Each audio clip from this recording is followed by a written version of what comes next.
All set.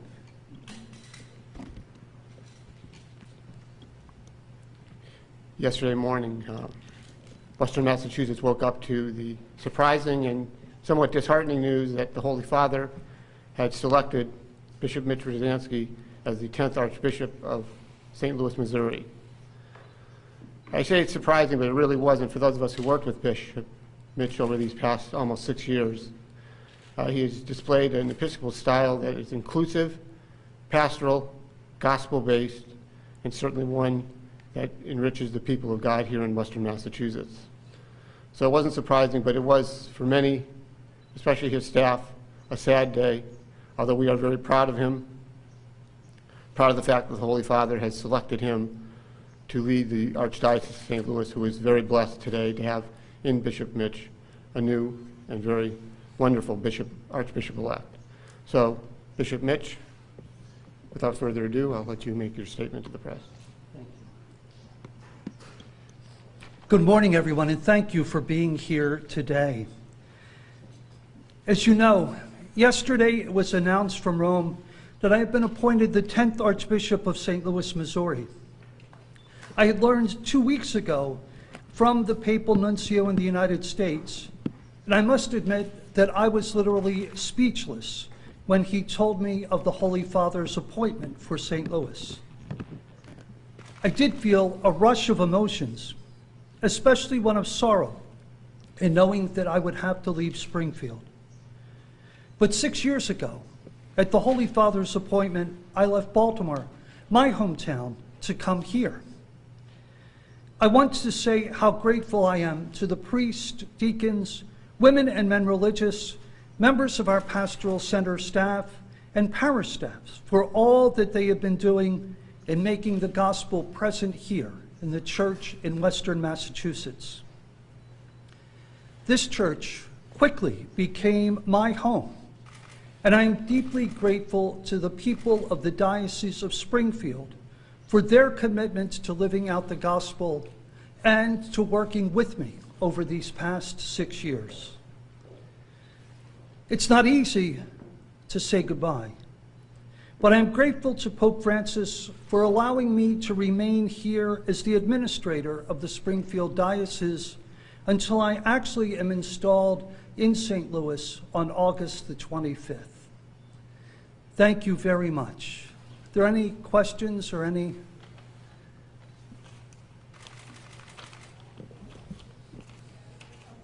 And thank you, thank you. What do you feel the legacy is in Springfield as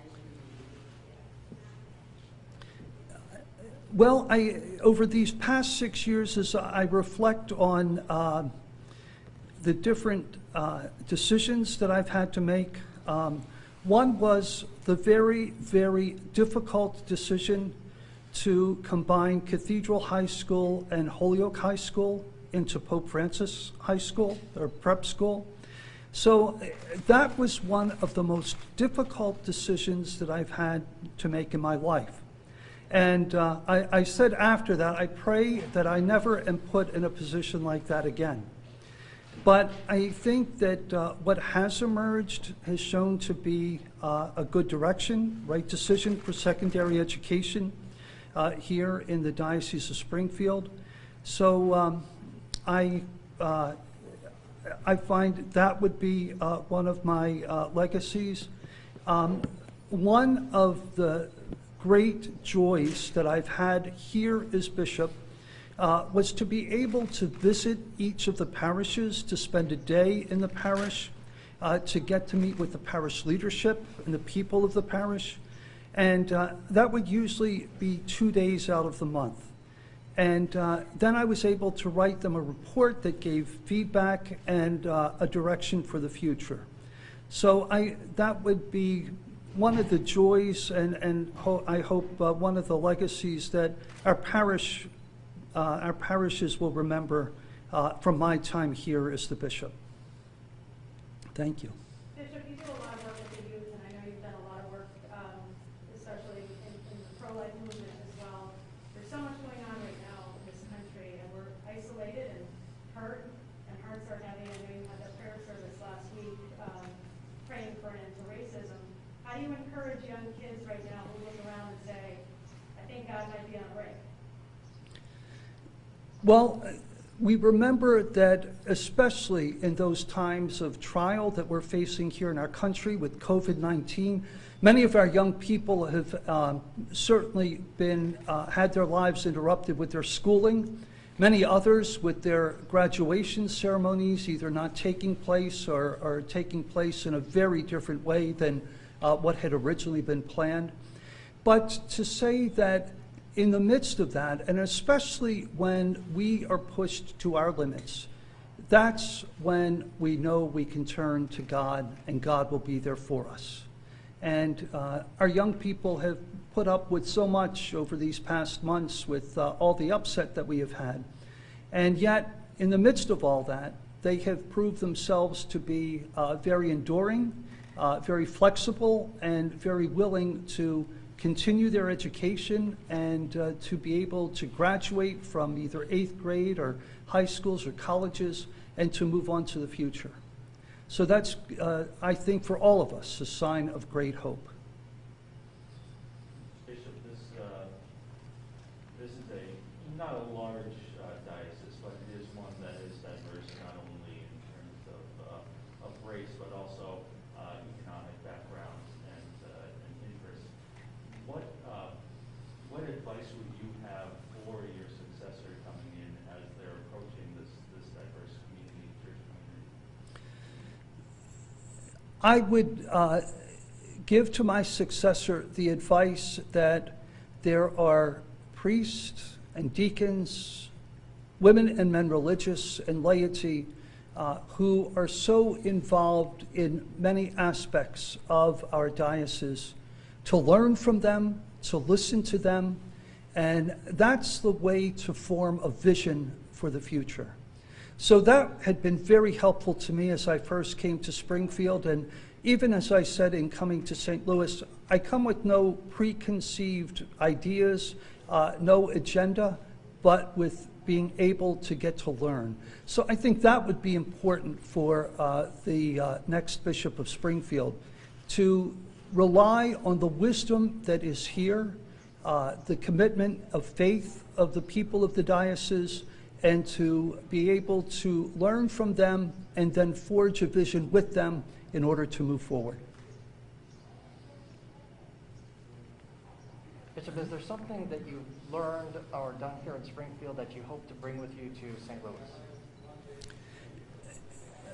What I've truly learned here in Springfield is that to get the most input that I can as I try to make decisions, and to reach out to people who are experts in their field and who can give me solid advice, but in the end, I have to take it to prayer and have to make the decision. So I think that was a big change from being the auxiliary bishop of Baltimore to coming to be the ordinary of the Diocese of Springfield. As the saying goes, the buck stops here. But in listening and getting advice and exploring all that I could of any issue that required a decision, that's what I really learned. Very, very important to go through that process. In terms of the financial standing of the diocese, do you feel you're leaving the diocese stronger financially? I know it's taken a hit with the churches closed during the pandemic. And also, have you seen the diocese move more to more lay participation? And finally, is the outreach to the Hispanic community stronger? I know you had some conferences, stuff like that, trying. I'm very proud of the fact that we have ordained a number of Latino permanent deacons over these past 6 years who have been invaluable in our reaching out to the Latino communities of our diocese. Financially, I think the church is struggling because of especially the hit that we've taken with not being able to have our churches open since the middle of March, and we rely on weekly collections.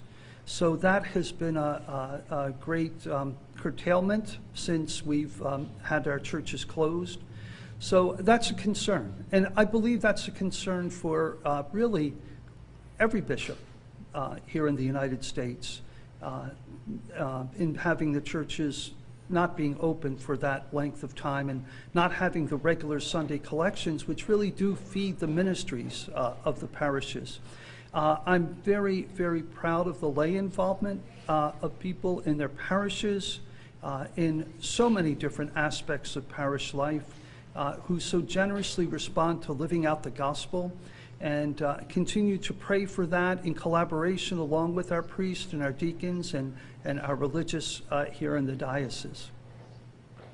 Did you hear from Pope Francis himself when you were Well, normally that's done through the papal nuncio, who is Archbishop Christophe Pierre.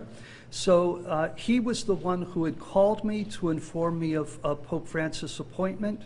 And then he called, after speaking with me, called Archbishop Carlson of St. Louis to tell him that there was a successor named, and that for Archbishop Carlson, who has been a priest for 50 years and a bishop, I believe, for 37 years, that he could finally accept retirement. So, and Archbishop Carlson is, as Bishop McDonald was here for me, I think Archbishop Carlson is a wonderful predecessor. So I've been very fortunate in both the Diocese of Springfield and in the Archdiocese of St. Louis to have two very, very wonderful predecessors who helped to make my job a lot easier and who were available to me for their counsel and advice.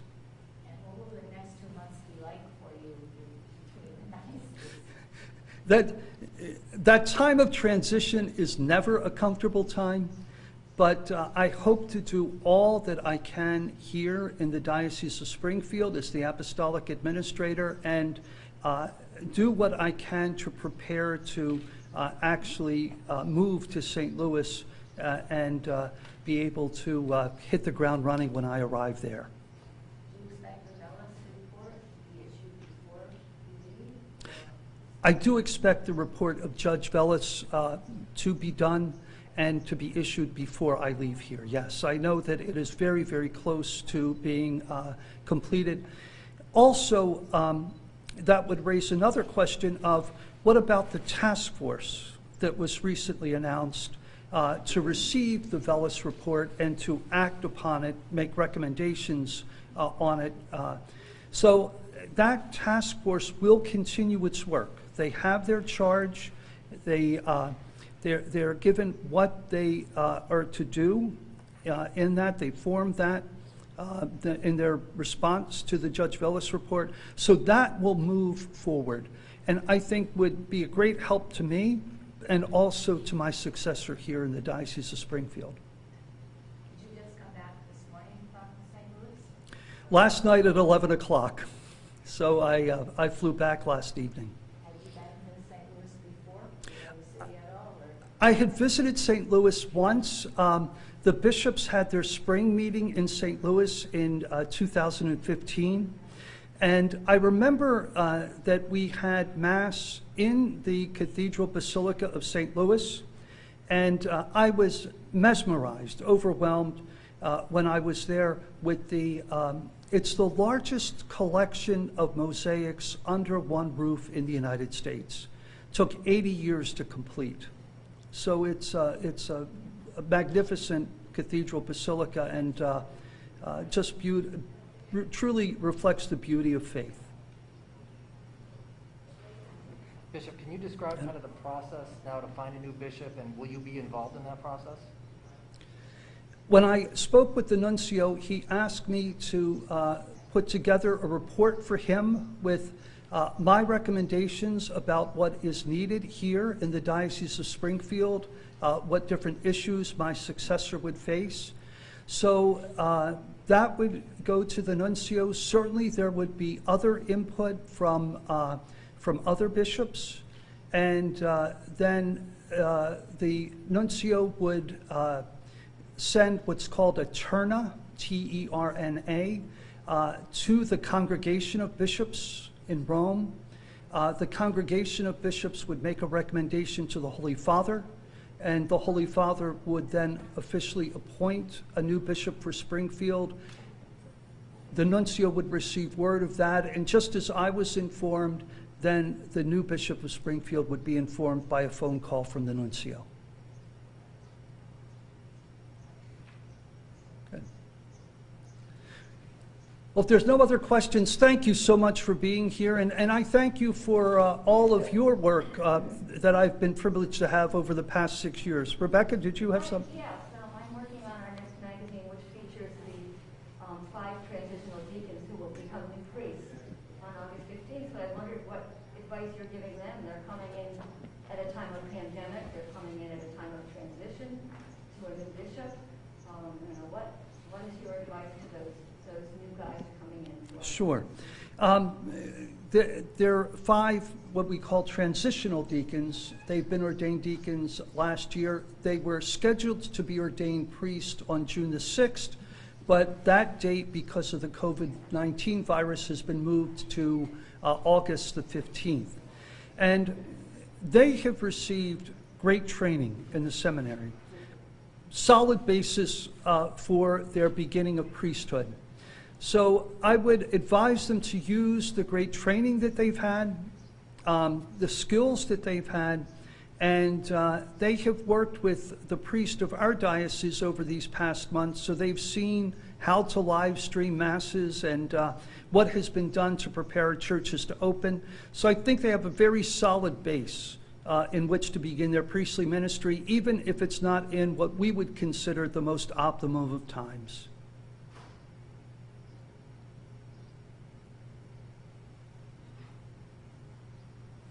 Well, thanks again, and I thank you for all of your work with me over the past 6 years. It's really been a pleasure to work with you, and I'm sure that we'll see each other again time to time over the next 2 months before I leave for St. Louis. So thanks so much. Thank you.